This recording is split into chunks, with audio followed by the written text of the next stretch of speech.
Welcome to the Hazard Class Podcast. This is the podcast where I get to ask my stupid questions to some of the smartest people in and around the world of emergency services.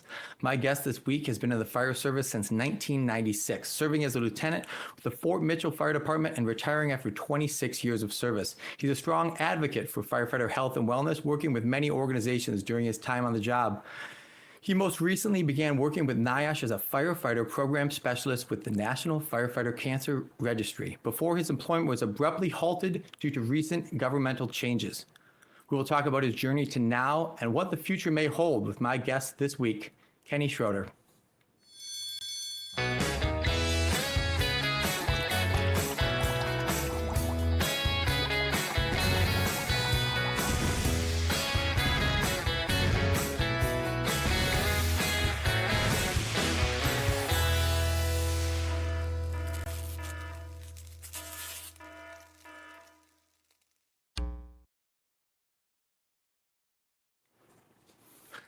Kenny, welcome. Thanks for joining me. Jake, thank you for having me. Of course, yeah. So as is the format of the show, we're going to open up with our Wheel of Stupid Questions, which is just a reminder that asking questions is good, even if they're stupid. If you point them at the right people, you can get some pretty smart answers. So we'll roll into that and see what it takes us today. Sounds good. Spin that wheel of stupid questions. All right, let's spin the wheel and see what we get today. We got some new ones on the wheel now. Okay. Well, this is an oldie but a goodie. How many holes does a straw have? Oh, I'm going to go with 2. Oh, team 2-hole. This has been a hotly debated one. We've had this one a couple of times. I'm also team 2-hole, but I've had some pretty compelling arguments made that it is actually 1-hole. But I don't know. The justification being that I think I can describe it as a top and bottom hole, but technically it may be transverses, planes. I don't know. What's your justification? How would you argue your case? Well, I would say you've got one straw, you've got an opening at one side and an opening at the other side. So that is 2 holes, in my opinion. Yeah, there we go. Yeah, I think that ends up being the semantical argument as well. Is an opening a hole or is a space a hole? I guess I don't know, but whatever. I won't bog down too much time with a stupid argument. So let's talk about why you are here in the first place, how we kind of got connected, and what are the events sort of leading up to this?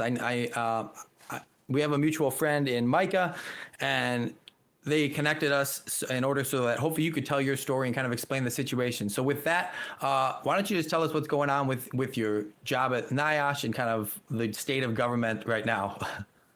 Yeah, absolutely. And thanks to Micah for setting this up. So I was hired as a firefighter program specialist for the National Firefighter Registry for cancer. Conversation started back in May of last year, and I was hired in November of 2024. So I worked on it for about 3 months, and then the executive orders came into play by the newly elected President Trump in the office of Doge, where my position was deemed probationary, and as such, they were going to terminate my position. So just within that, I was terminated after just, again, working there a couple months. So very disheartening to hear. I was really looking forward to being on the team, pushing the issue of firefighter wellness specifically as it pertains to cancer, and reducing the cancer rates for firefighters across the country. What was the actual process of you finding that information out? Micah had talked about like just this random email that kind of came. What was your notification process? Very, very similar, but I would describe it more as chaos than anything. In the weird thing about that is that we're used to chaos as first responders, but I would say that this kind of took it to another level. It was an email that came through with not a lot of direction surrounding it. Even our supervisors did not have a lot of information. So just constantly looking for updates, trying to figure out information. Do I have a job today? Do I have a job tomorrow? Literally, there was one day where I was told in the morning I had been terminated, but 3 hours later, I was told I still had a job. So very stressful situation. One, I hope that nobody else has to go through, and I hope that I never have to deal with it in my future again. Have they talked about you at all about a path back or anything like that? And right before we started recording, I had talked to you yesterday. So for sake of reference for people listening, we're recording this on March 20th. And so yesterday in the news, I had seen that they had rehired some federal employees back. And I was wondering, who knows, maybe you were one of those people. Before we started recording, you told me that you were not. But has there been any discussion about like a path back or the future of that kind of program or anything? So the previous discussions that I've had before I was, before I stopped working there was that, maybe in a year, if the timing was right and the program was back on its feet again, we could potentially be rehired. And so I'm hopeful for that. Like I really am behind this program and want it to succeed. And again, just for the betterment of firefighters across the country. But there's no real clear-cut way to get there. Like nothing was defined. Hey, these are the steps it's going to take. Like they're still stuck in just a state of transition and not knowing a lot of information, and so I don't have any of that information either. So at the time that you were terminated, like how many people are working doing same or similar tasks as you? So they hired 4 of us as firefighter program specialists. I was the last of the 4 to begin. So there were 3 that were hired before me that were already working on it. And so all 4 of us are no longer employed as such. And then there was an extra one. Extra makes it seem weird, but there was another employee that was working on the registry team as well as the firefighter fatality investigation team. And so he was also, I believe he took the deferred resignation programs, but he's no longer working on the team. So literally all the work that all 5 of us combined were doing is now or was being transferred to one person to have to do. Wow. So no, go ahead. Sorry. So I'm sure her plate is fully loaded. I'm not sure how success looks, in her eyes of trying to dig out from underneath that and continue a path forward. So talk to me about what that work was. What were you kind of tasked with doing? So the registry came about in 2023. That's when it was finally launched in early spring of 2023. They had an overall goal of getting 200,000 firefighters registered in it. So the basis is like we need data, so we need firefighters to enroll. Like that's point blank. That's what it's designed to do. So they were not up to par with the numbers that they wanted to be at. So they hired or they developed this position, firefighter program specialist, as a way to have boots on the ground, men or women that knew the position of firefighting, that could go into fire departments or go to conferences or just have phone calls, and just explain, hey, this is why it's so important. This is why we as firefighters need to enroll and then help build the registry. So that was our job, again, was just, having conversations basically, which again, that halted in January as soon as the executive orders started coming out because we could no longer talk to anyone outside the CDC.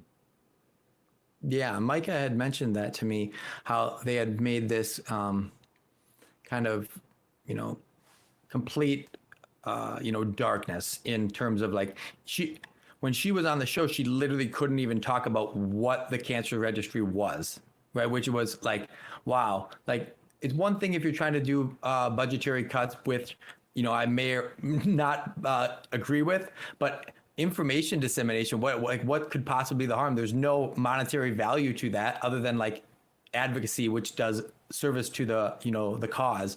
Do you have any theory as to what the thought process is there about stifling the information? So we were allowed to converse with people on the team, and people within the CDC. We just couldn't converse with people outside the CDC. And I think that was more of just a fear of not sure what was to come. And so the best direction that we were given was just not to talk about it. And again, that was our jobs. Like we were hired to talk about it. So Yeah. it was very frustrating. Again, and we were left in task with doing things like just research, like learn more about the registry, figure out things to work on, instead of being able to do our job and again, try to increase enrollment. So with that, what is the current state of the registry? The registry is still open. You're still able to enroll as a firefighter. They're still pushing it forward. I believe it's still fully funded to the best of my knowledge. So if you get on there today and you enroll, like it still counts. We're still trying to build it up. So that's a good thing. I don't believe that was ever in jeopardy. I never received word that it wasn't funded or it wasn't active. So again, hopefully that continues, and I'm still fighting the fight to push that forward and make sure it's known and to get it out there. So it's very important. So with that, let's talk about some of the more deeper motivations for you. Obviously, you served an entire career in the fire service, 26 years. What is it about like advocacy for health and wellness that kind of sunk its hooks into you? Yeah, so it was really early on in my career, and I'm not like a legacy firefighter where I didn't have family or anybody like that in my life to kind of teach me this and show me what the job is like. So when I first started, I had a mentor, family friend that was on the department before me, and he was a career firefighter. Well, he was diagnosed with cancer. And so I witnessed that. Like that was day one of stepping foot inside the firehouse door, like of having this information. So I saw the process of that, like his diagnosis, everything that he went through. He actually lost a leg to the disease because that was how they removed it from his body, right? They had to take his whole leg, which then led to him not being a firefighter anymore. And so just witnessing that and the impact that it has, that we all sign up to do this job because we want to give back. We don't sign up for cancer. We also don't sign up for the mental health issues that we face. But that was really the impetus for me to just really hit it head on and try to do the best that I can with overall wellness throughout my career. So you touched on it a bit there with, you said you were not a legacy. So why the fire service in the first place?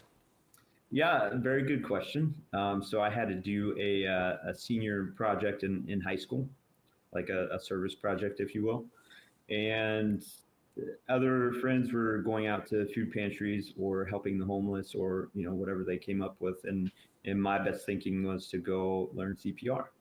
So I contacted my local fire department, the same city I lived in, and I said, "Hey, will you teach me CPR?"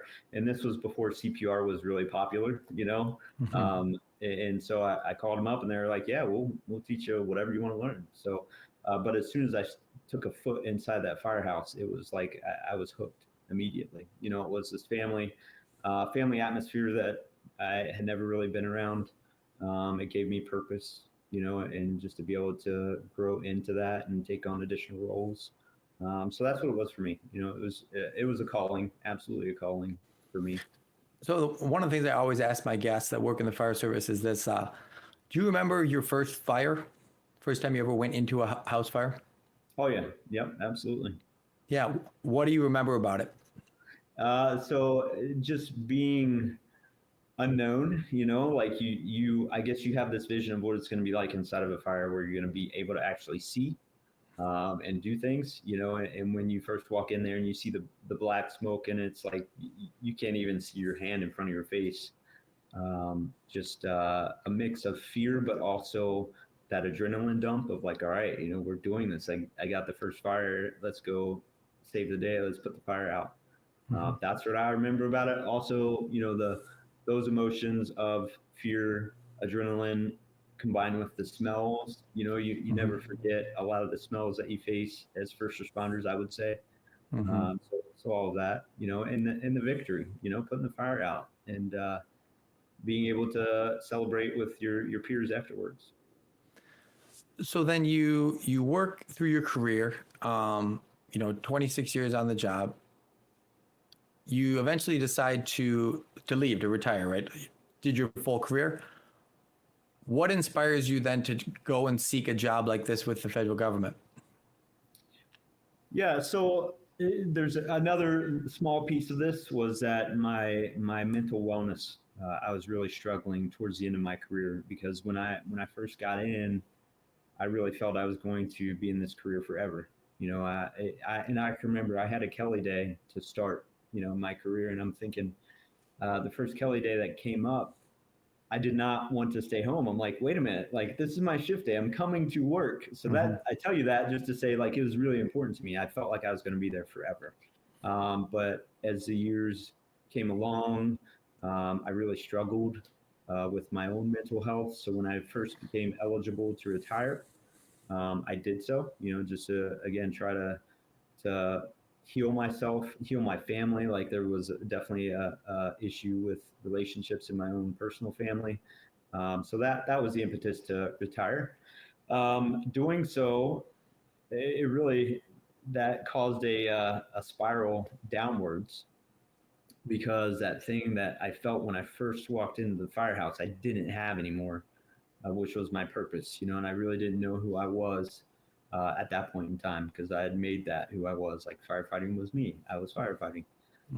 So I lost that, and by being able to have a job like this, where it was still connected to the fire service but not doing that job, was basically a dream of mine in retirement. To still be connected, but not having all the hazards associated with the role of firefighting.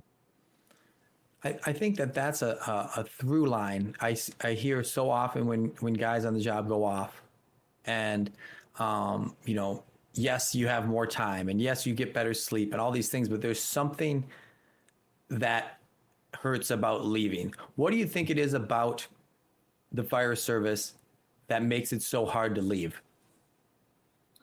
Well, for me, like I said, I made it my purpose. If you asked me during that 20-year career of who is Kenny Schroeder, I would have told you firefighter and nothing else. Like there was nothing else about me that I had connected to my purpose. So that was the biggest thing for me.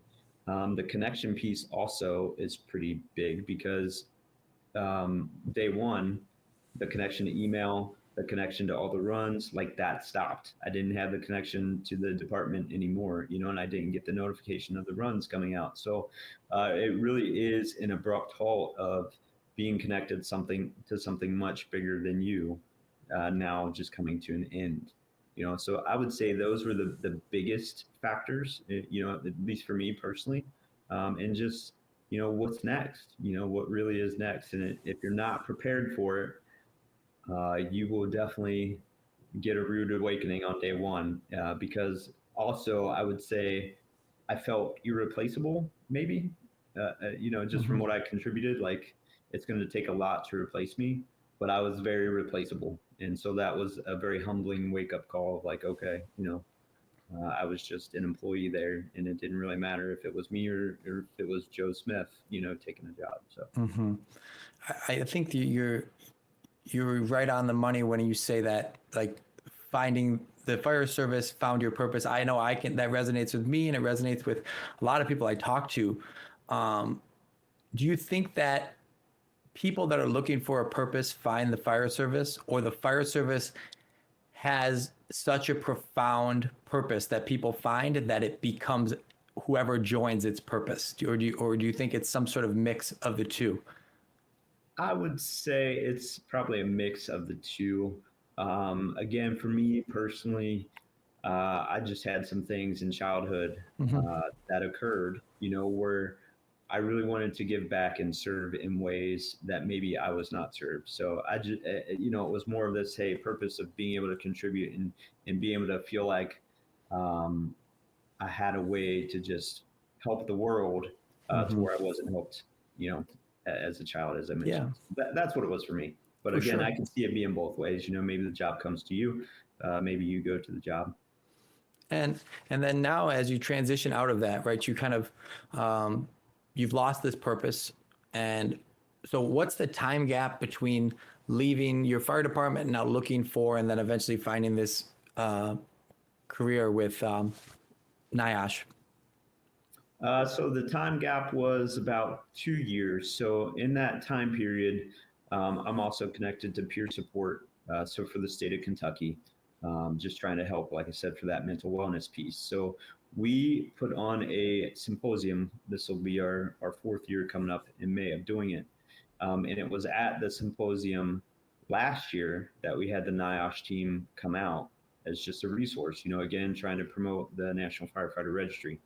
And it was at that time that one of the team members for the National Firefighter Registry team had reached out and said, hey, we've got this position that we're looking at filling. Would it be of interest to you? And so that's how I got involved with the team overall. I've always been fascinated by the research behind not just firefighting in general, but also the research in the wellness side of things. So that's what I always had dreamed of doing. Like I said, this was kind of the dream job for me as far as the way it sounded on paper and the way that I was hoping for it to work out. But unfortunately, it didn't. Yeah. And I hope through this process of giving a voice to some of these, I think that when you watch it on the news or you see this cuts and people might, agree or disagree or whatever the process might be, but it very much feels like, numbers on paper. And I hope that through people listening to this, they can realize that these people that are affected by this are real people with real lives and real goals and real ups and downs. And it's not just like cross a line out on a spreadsheet and then, we saved some money in whatever way. Because it really does have a real impact. Talking to you, talking to Micah, it's real and tangible, more so than just a news report.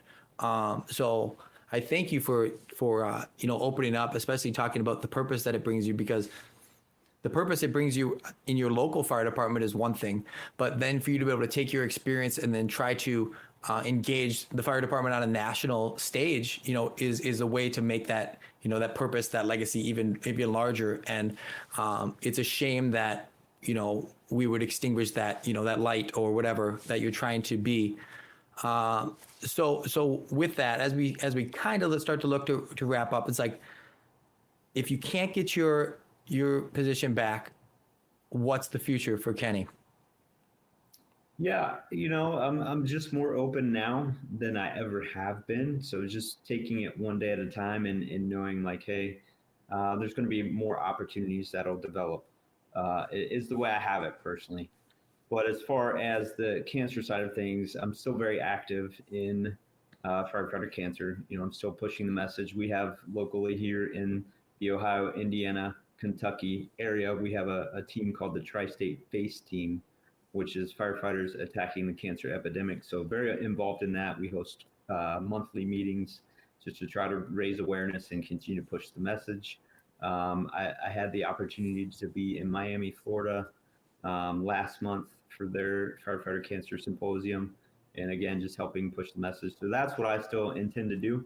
I know the importance of the registry and why it's there and how impactful that will eventually be. Again, just to have that data. And I know we're not done yet. We're not done with that. We're not done with just pushing this message across the country. There's been 2 other states that have reached out just wanting to start their own FACE team. So just, being a bridge and helping them start one, just as it helped us start one back in 2017. We basically modeled the approach that Florida had with their FACE team.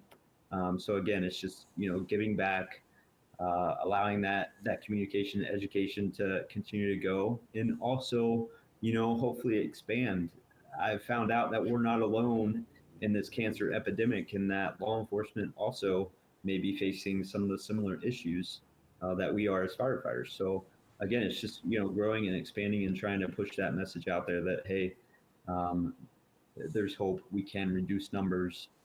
There's a lot of research and resources out there too, which is huge. And I know, speaking for myself, but you probably had the same thing. There wasn't a lot when we came into the fire service as far as prevention and things that we could do, and things that were there in place to help us. So I'm hopeful for all that moving forward. And so, again, just being open to the opportunities that may come in the future.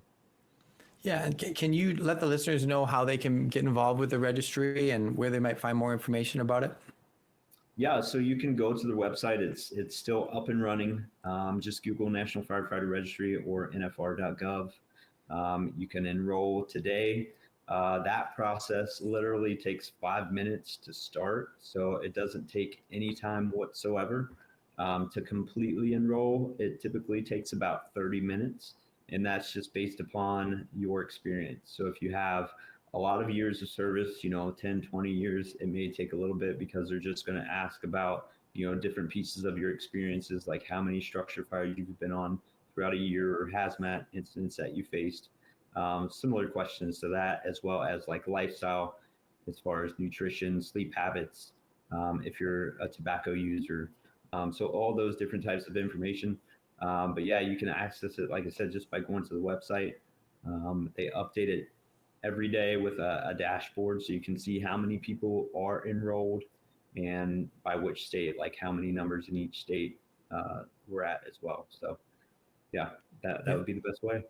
Well, I truly thank you for coming on here and telling your story. I know it's not hard, or I know it's not easy to come on and be like, hey, we just had this big loss.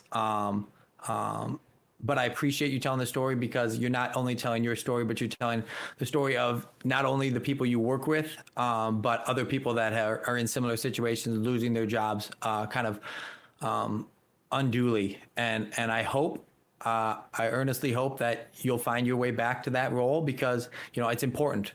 And so I truly thank you for what you're doing. I thank you for your dedication to the fire service and the health and wellness of, our brothers and sisters.